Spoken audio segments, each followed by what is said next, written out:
Well, Greeny, yesterday what happened is the Big Ten and SEC passed a rule that should be fairly obvious to everyone, right? They said you cannot go to the NFL and then return. Now, there had been embers of this happening at different places, but Daquan Wright and the image of him playing for the Cleveland Browns, getting waived and coming back, sort of triggered this reaction, especially at really the presidential level, Greeny, where people said, wait a minute, we can't have NFL players coming back to college. So those rules were passed, but this story is far from over, Greeny. Right now, LSU has 3 such players that were involved in a local state court ruling, which the lawyers will tell you should technically still make them eligible to play. State law obviously trumps conference law. That's Daquan Wright, you mentioned. Xavier Harris, a very good defensive tackle. He had 10 tackles against Georgia last year in the college football playoff for Ole Miss. And then a Notre Dame edge rusher, Junior Tuihalemaka, who actually did not ever sign a pro contract, so his situation may be a little different. It's my understanding, Greeny, all 3 of these players are in Baton Rouge, and they are expected to push through the legal process to play. They're expected to likely start practicing with LSU at some point this week. This is not going to be a stand-down situation. The lawyers for these players made very clear last night that they continue to push forward against the SEC, and it creates a fascinating showdown between LSU and the SEC right now. It was a 16-0 vote, but I was told the LSU vote, Greeny, was very sheepish. Well, Greeny, the most complex thing is what Pete alluded to, the president at LSU. Now, the president was hired by the governor of the state. I'm not going too deep into the weeds, but give me 1 second. The governor of Louisiana, Jeff Landry, has hired all of these people.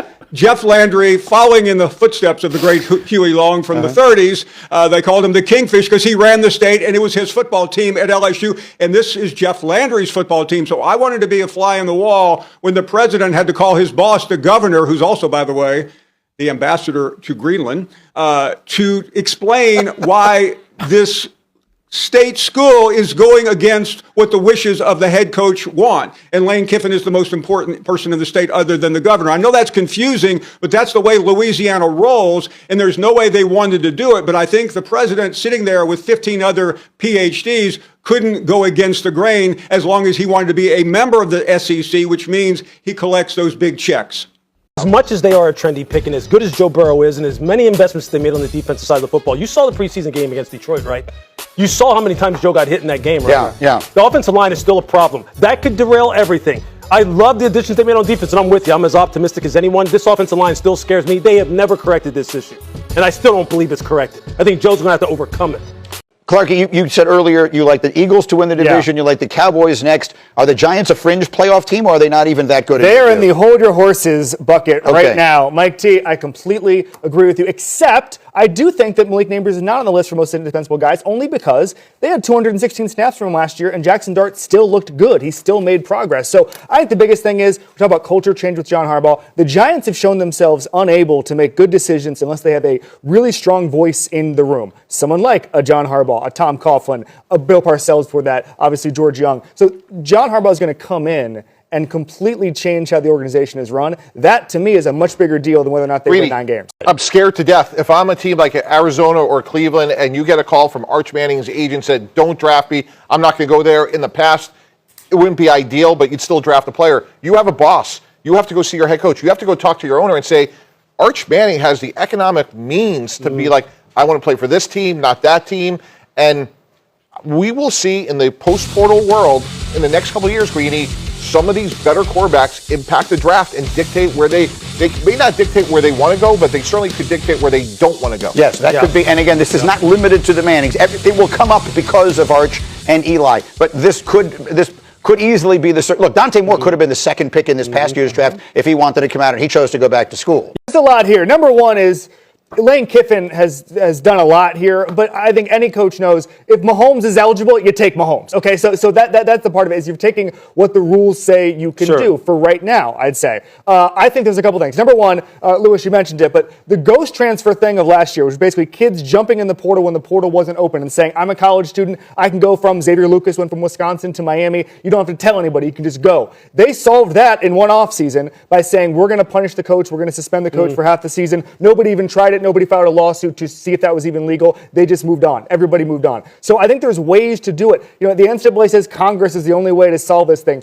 I think the SEC and the Big Ten are doing a pretty good job of governing themselves the last couple of days. We saw this with the Big 12 with Brendan Sorsby as well. There are ways around this. I think that what's interesting to me is when you look at what's going on in college football, Indiana has two guys who are fifth-year guys who were hurt in Stephen Daly's case and weren't able to sign NFL contracts. So they're able to come back, no problems there. UCLA has a guy who tried out for the Browns, wore a Browns jersey. He's eligible because he didn't sign a contract. So there's so much gray area. There's so many inconsistencies that you almost think that Daquan Wright and Harris are going to be able to find the loopholes because of the other loopholes the NCAA has created. Lamar Jackson, it's about three things: practice, football, and then making sure that he is physically ready to play the season. You go back to the spring. He was a full participant in the spring practices, and he's been out on the field for every single one of the Ravens training camp practices, and his teammates all say that he looks quicker, he looks leaner, he looks faster, and he's definitely acclimating himself to Declan Doyle's offense.